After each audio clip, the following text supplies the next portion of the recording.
எல்லாருக்கும் வணக்கம். நான் உங்கள் சக்தி. இந்த வீடியோவில் வந்து பார்த்தீங்கன்னா ஓல்டு த்ரில்லர்ஸ் ஒரு 5 படங்களை வந்து நான் சொல்ல போகிறேன். ஆல்ரெடி இந்த மாதிரியான பழைய 5 த்ரில்லர் படங்களுடைய வீடியோஸு நம்ம பிளேலிஸ்ட்டாகவே கிரியேட் பண்ணி போட்டிருக்கோம். அதனுடைய பார்ட் 4 வீடியோ தான் இது. இதுலேயும் 5 தரமான த்ரில்லர் படங்கள், தமிழில் ரிலீஸ் ஆன படங்கள், அதுவும் 60, 70, 80s, 90ஸ்ல அந்த மாதிரி காலகட்டங்களில் உள்ள படங்களை தான் வந்து பார்க்க போகிறோம். வாங்க இப்போ நம்ம வீடியோக்குள்ளே போகலாம். இதில் நம்ம முதலாவதாக பார்க்க போகிற படம் என்னன்னு பார்க்கறதுக்கு முன்னாடி படத்தினுடைய கதை என்ன அப்படின்றத வந்து பார்த்துடலாம். படத்தின் ஆரம்பத்திலே வந்து பார்த்தீங்கன்னா ஒரு அம்மா அண்ட் மகள் வந்து காட்டப்படுறாங்க. அந்த மகள் வந்து பார்த்தீங்கன்னா ஒரு போலீஸ் அதிகாரியை வந்து காதலிச்சிருக்காங்க. அவங்க 2 பேருக்கும் வந்து சம்மதமும் தெரிவிச்சிட்டாங்க. ஸோ அவங்களுக்கு வந்து பார்த்தீங்கன்னா காலையில் கல்யாணம் நடக்க போகுது. ஆனால் அதுக்கு முந்தின நாள் நைட்டு வந்து பார்த்தீங்கன்னா ஒரு மிகப்பெரிய அரசியல்வாதியோட பையன் வந்து அவங்கள வந்து ரேப் பண்ணுறதுக்காக வரான். ஒரு சுச்சுவேஷனில் அவங்களுடைய அம்மா வந்து பார்த்தீங்கன்னா அந்த பையனை கொன்னே விடுறாங்க. கொன்று ஒரு மலை அடிவாரத்தில் வந்து தூக்கி போடுறாங்க. அப்படி தூக்கி போடும்போது அந்த மலை அடிவாரத்துக்கு கீழே வந்து பார்த்தீங்கன்னா ஒரு கைதி வந்து அந்த டெட் பாடியை வந்து பார்த்துட்றான். பார்த்துட்டு இவன் வந்து பார்த்தீங்கன்னா அவங்க வீட்டுக்குள்ளே போயிடுறான். போய் இந்த மாதிரி நீங்கள் கொலை பண்ணதை நான் வந்து பார்த்துட்டேன், எனக்கு நீங்கள் அடைக்கலம் கொடுக்கணும் அப்படின்ற மாதிரி அவன் சொல்கிறான். இதுக்கப்புறம் இந்த படத்தில் என்ன நடந்துச்சு அப்படின்றது தான் இந்த படத்தினுடைய ஒன்லைன ஸ்டோரி. இந்த படம் 1986 மணிவண்ணன் அவருடைய டைரக்ஷனில் ரிலீஸ் ஆன விடிஞ்சா கல்யாணம் இந்த படம் தான். இந்த படத்தை பொறுத்த வரைக்கும் ஹாஃப் ஆயில் ஆறுமுகம் அப்படின்ற கதாபாத்திரத்தில் சத்யராஜ் சும்மா மிரட்டி எடுத்திருப்பாப்புல. நீங்கள் சத்யராஜா வேற மாதிரியான ஒரு ரோலில் பார்க்கணும் அப்படின்னா இந்த படத்தில் பாருங்கள், செம்ம சூப்பராக வந்து பண்ணியிருப்பாப்புல. அது மட்டும் இல்லாமல் மணிவண்ணன் அவருடைய திரைக்கதையும் இந்த படத்துக்கு மிகப்பெரிய பலங்க. இந்த படத்தினுடைய மியூசிக்குமே வந்து பார்த்தீங்கன்னா செம்ம சூப்பராக வந்து பண்ணியிருப்பாங்க. மெயினாக அந்த படத்தில் சுஜாதா அவர்கள் தான் ரொம்ப யதார்த்தமான ஒரு நடிப்பை வந்து படத்தில் வந்து கொடுத்துருப்பாங்க. மகளுடைய மானத்தை காப்பாற்றுறதுக்காக வந்து கொலை செய்கிறாங்க. அந்த கொலையை செஞ்சுட்டு அவங்களுடைய மனதில் இருக்கக்கூடிய அந்த பதட்டத்தை அப்படியே மூஞ்சி வழியாகவே வந்து காட்டியிருப்பாங்க. அந்த அளவுக்கு அந்த ஃபேஸ் எக்ஸ்பிரஷன்லேயே வந்து சூப்பராக வந்து இந்த படத்தை வந்து மூவ் பண்ணி கொண்டு போயிருப்பாங்க. ஒரு வித்தியாசமான கிளைமேக்ஸ் உள்ள ஒரு படம் பார்க்கணும் அப்படின்னா கண்டிப்பாக அந்த படத்தை வந்து நீங்கள் வந்து ட்ரை பண்ணலாம். படத்தினுடைய மைனஸ் என்ன அப்படின்னு பார்த்தீங்கன்னா தேவையில்லாத ஃப்ளாஷ்பேக் சீன்ஸ்லாம் வந்து வச்சுருப்பாங்க. அது தேவையில்லாத சீன்ஸ் தான். அது மட்டும் இல்லை அங்கங்கே சில பாடல்கள்லாம் வரும். ஸோ அது எல்லாமே வந்து அவாய்ட் பண்ணிட்டு பார்த்தீங்க அப்படின்னா இந்த படம் ஒரு தரமான ஒரு த்ரில்லர் படம். பார்க்கல அப்படின்னா கண்டிப்பாக அந்த படத்தை வந்து பாருங்கள். இந்த படம் யூடியூப்லேயே அவைலபிளாக இருக்குது. ஸோ கண்டிப்பாக அந்த படத்தை வந்து மிஸ் பண்ணிடாதீங்க. அடுத்து நம்ம ரெண்டாவதாக பார்க்க போகிற படம் என்னன்னு பார்க்கறதுக்கு முன்னாடி படத்தினுடைய கதை என்ன அப்படின்றத வந்து சொல்லிடுறேன். படத்தினுடைய ஆரம்பத்தில் வந்து பார்த்தீங்கன்னா ஒரு டாக்டர் அண்ட் சயின்டிஸ்ட் ரெண்டும் கலந்த மாதிரியான ஒரு ஆளை வந்து காட்டுறாங்க. இவர் வந்து பார்த்தீங்கன்னா ஒரு மிகப்பெரிய ஒரு மருந்தை வந்து கண்டுபிடிக்கிறாரு. இந்த மருந்தின் மூலியமாக இறந்து போன ஆட்களை உயிர் பெற செய்யலாம் அப்படின்ற மாதிரி சொல்லி ஒரு மிகப்பெரிய ஒரு கொலைகாரன் வந்து இறந்து கிடக்கான். அவனுடைய டெட் பாடியில் இந்த மருந்தை வந்து இன்ஜெக்ட் பண்ணுறாப்புல. இன்ஜெக்ட் பண்ணதுக்கப்புறம் அவர் உயிர் பொழைச்சிட்டா. ஆனால் மிகப்பெரிய ஒரு பலம் கொண்டவனை வந்து உருமாறிட்டான். இதுக்கப்புறம் படத்தில் என்ன நடந்துச்சு அப்படின்றதான் இந்த படத்தினுடைய ஒன்லைனர் ஸ்டோரி. இந்த படம் வந்து பார்த்தீங்கன்னா 1989 வேலு பிரபாகரன் அவருடைய டைரக்ஷனில் ரிலீஸ் ஆன நாளைய மனிதனுங்க. இந்த படம் வந்து பார்த்தீங்கன்னா டோட்டலி தமிழ் சினிமாக்கே வந்து ஒரு புதிய மாதிரியான ஒரு அட்டம்ப்ட்டுங்க. இப்போ நீங்கள் பார்க்கக்கூடிய பல த்ரில்லர் படங்களுக்கு முன்னோடி எந்த படம் அப்படின்னு பார்த்தீங்கன்னா இந்த நாளைய மனிதன் தான். இந்த படத்தினுடைய ஸ்க்ரீன் பிளேமே வந்து பார்த்தீங்கன்னா சூப்பராக பண்ணியிருப்பாங்க. அது மட்டும் இல்லைங்க, இந்த படத்தை டோட்டலாகவே வந்து ஒன்காண்டா ஷோல்டரில் தூக்கிட்டு போன ஆள் யார் அப்படின்னு பார்த்தீங்கன்னா அஜய் ரத்னம் தாங்க. இப்போலாம் வந்து சீரியலில் நீங்கள் அங்கங்கன்னு பார்த்துட்டு இருக்கீங்க. பட் இந்த படத்தில் பாருங்கள், அவருடைய ஆக்டிங் வெறித்தனமாக இருக்கும். உண்மையிலே வந்து ஒரு மனுஷனா மிருகமா அப்படின்ற அளவுக்கு தெரியாத அளவுக்கு வந்து அவருடைய ஆக்டிங் வந்து இருக்கும். அந்த காலகட்டத்திலே வந்து பார்த்தீங்கன்னா அந்த ஒரு பட்ஜெட் ஃப்ரெண்ட்லியாக அந்த காலகட்டங்களே ஒரு காட்டுக்குள்ளே எடுக்கிறதா இருக்கட்டும், நைட் சீன்ஸாக இருக்கட்டும், எல்லாமே வந்து சூப்பராக வந்து பண்ணியிருப்பாங்க. இந்த படத்தில் மேக்ஸிமம் அந்த பாடல்கள் அந்த மாதிரி எந்த விதமான கமர்ஷியல் எலமெண்ட்டுமே இருக்காது. படம் ஆரம்பித்து ஒரு 15 நிமிஷம் தான். அதிலிருந்து படம் வந்து ஒரு பீக்கில் ஆயிரும். அந்த இடத்துலேருந்து பரபரன்னு இருப்பீங்க. ஆனால் படத்தில் கொஞ்சம் வன்முறை சீன்கள்லாம் இருக்குது. ஸோ இந்த படம் எல்லாருக்குமான படமா அப்படின்னு கேட்டிங்கன்னா கண்டிப்பாக வந்து கிடையாது. நிறைய இடங்களில் லாஜிக் மீறல்களும் இருக்கும். ஸோ நீங்கள் அதெல்லாம் தவிர்த்துட்டு பார்த்தீங்க அப்படின்னா இந்த படம் ஒரு சூப்பரான படம். இந்த படமும் யூடியூப்பில் அவைலபிளாக இருக்குது. நீங்கள் பார்க்கல அப்படின்னா கண்டிப்பாக அந்த படத்தை வந்து வாட்ச் பண்ணுங்கள். அடுத்த மூணாவது நம்ம பார்க்க போகிற படம் என்னன்னு பார்க்குற முன்னாடி படத்தினுடைய கதை என்ன அப்படின்றத பார்த்தலாம். படத்தினுடைய ஆரம்பத்திலே வந்து பார்த்தீங்கன்னா ஒரு பங்களா காட்டுற பாருங்க. அந்த பங்களாவில் ஒரு கதாநாயகன் கதாநாயகி 2 பேருமே நல்ல முறையில் வந்து வாழ்க்கை நடத்திட்டு வராங்க. ஒரு சுச்சுவேஷனில் கதாநாயகன் வந்து வெளியே போயிருக்காரு. அப்போ வந்து ஒருத்தன் முகமுடி போட்டு உள்ளே வந்து கதாநாயகியை வந்து பலாத்காரம் பண்ணிட்டு அங்கேருந்து தப்பிக்கிறதுக்கு வந்து முயல்றான். அப்போ வந்து பார்த்தீங்கன்னா ஹீரோ வந்து என்ட்ரி கொடுத்து அவங்க கூட சண்டை போடுறாப்புல. இருந்தாலும் அவன் வந்து கத்தியால் அவருடைய கண்ணை வந்து குத்திட்டு அங்கேருந்து தப்பிச்சிடுறான். இதுக்கப்புறம் அவருடைய பார்வை இழந்துடுறாரு. பார்வை இழந்தும் தன்னுடைய மனைவியை வந்து யார் இந்த மாதிரி பண்ணாங்க அப்படின்றத கண்டுபிடிச்சானா இல்லையா அப்படின்றதான் இந்த படத்தினுடைய ஒன்லைன ஸ்டோரிங்க. இந்த படம் வந்து பார்த்தீங்கன்னா 1984 நம்ம மணிவண்ணன் சாரோடைய டைரக்ஷனில் ரிலீஸ் ஆன 24 மணி நேரம் தாங்க இந்த படத்தினுடைய டைட்டில்.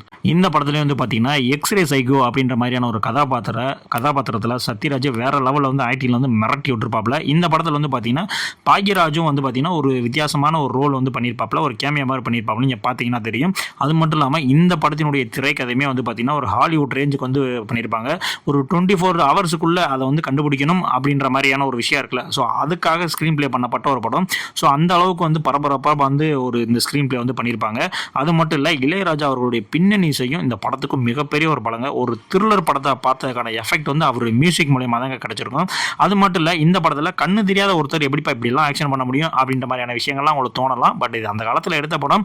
ஸோ நீங்கள் அதெல்லாம் வந்து கொஞ்சம் அட்ஜஸ்ட் பண்ணியா பாருங்கள். அதிகப்படியான கொஞ்சம் வன்முறை காட்சிகளும் கவர்ச்சி காட்சிகளும் இருக்குது. ஸோ நீங்கள் மோகனுடைய படங்கள் வழக்கமான ஒரு காதல் படம், ரொமான்டிக் படம் தானே பார்த்துருப்பீங்க. இந்த படத்தை பாருங்கள், ஒரு வித்தியாசமான ஒரு மோகன் படம் பார்த்த அனுபவம் உங்களுக்கு கிடைக்கும். அந்த அளவுக்கு ஒரு த்ரில்லரும் இந்த படத்தில் வந்து இருக்குது. இந்த படத்தை நீங்கள் வாட்ச் பண்ணணும் அப்படின்னா இதுவும் யூடியூப்லேயே இருக்குது. ஸோ நீங்கள் கண்டிப்பாக இந்த படத்தையும் வந்து மிஸ் பண்ணிடாதீங்க.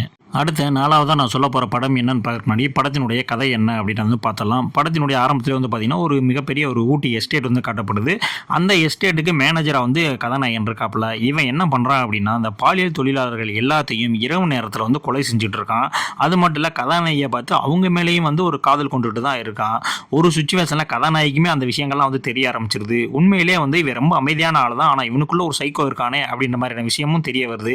இவன் ஏன் இப்படி இருக்கா, எதுக்கு இந்த மாதிரி பாலியல் தொழிலாளர்களாக ஃபுல்லாக கொண்டுட்டு இருக்கான் இப்படின்றதெல்லாம் வந்து கண்டுபிடிச்சாங்களா இல்லையா அப்படின்றது தான் இந்த படத்தினுடைய ஒன்லைன் ஸ்டோரி.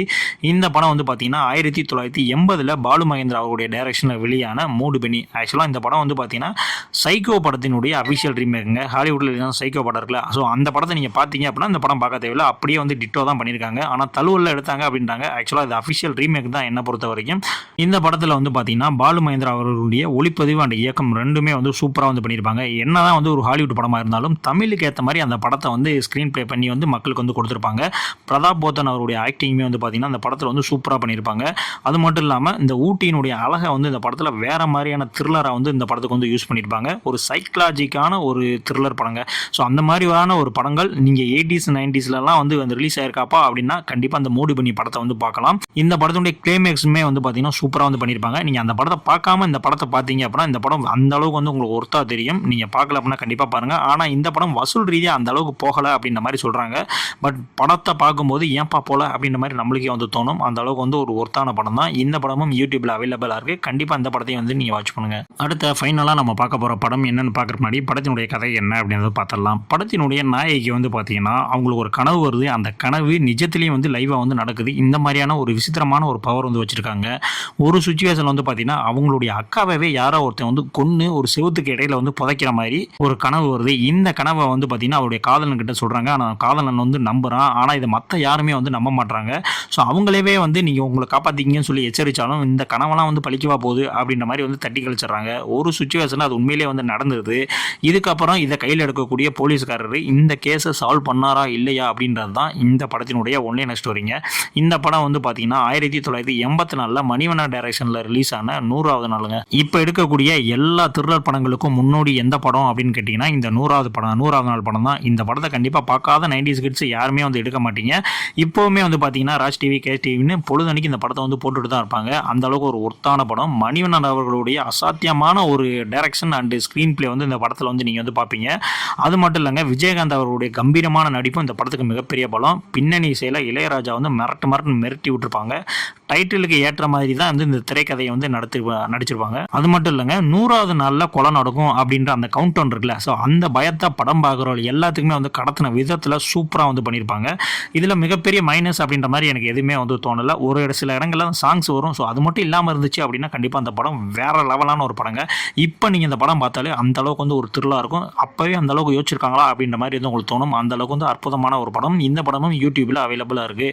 இப்போ நான் சொன்ன இந்த 5 படங்களுமே வந்து பார்த்தீங்கன்னா யூடியூப்பில் இருக்கக்கூடிய படங்கள் தான். இது மட்டும் இல்லாமல் 1950, 60 காலகட்டங்களில் வந்த படம் த்ரில்லர் படங்களையும் அதையும் நான் வந்து லிஸ்ட்டு போட்டிருக்கேன். அதற்கான வீடியோனுடைய லிங்க் வந்து நான் டிஸ்கிரிப்ஷனில் கொடுத்துருக்கேன். ஸோ நீங்கள் அதையும் வந்து பார்க்க வந்து மறக்காதீங்க. இப்போ நான் சொன்ன இந்த 5 படங்களில் என்னுடைய பர்சனல் ஃபேவரட் எதுன்னு பார்த்தீங்கன்னா 100வது நாள் படம் தான். ஸோ உங்களுக்கு இந்த 5 படங்களை எந்த படம் பிடிக்கும் அப்படின்றத கண்டிப்பாக வந்து கமெண்ட்ஸ் வந்து சொல்லிட்டு போங்க. இதே மாதிரியான அடுத்த ஒரு வீடியோவில் வந்து உங்களுக்கு சந்திக்கிறேன். இதே மாதிரியான பழைய த்ரில்லர் படங்கள்லாம் வேணும் அப்படின்னா நீங்கள் பார்ட் 5 அப்படின்ற மாதிரி கமெண்ட் பண்ணுங்கள். பார்ட் 5 வீடியோவும் நான் வந்து ரெடி பண்ணி போடுறேன். அதுக்கு முன்னாடி நம்மளுடைய சேனலை சப்ஸ்கிரைப் பண்ணாமல் இருந்தீங்க அப்படின்னா கண்டிப்பாக சப்ஸ்கிரைப் பண்ணிக்கோங்க. நம்மளுடைய சேனல் பெரிய சேனலாக இல்லைங்க, சின்ன சேனல் தான். ஸோ நீங்களாம் சப்ஸ்கிரைப் பண்ணால் தான் நம்மளுடைய சேனல் மென்மேலும் வளரும். நன்றி.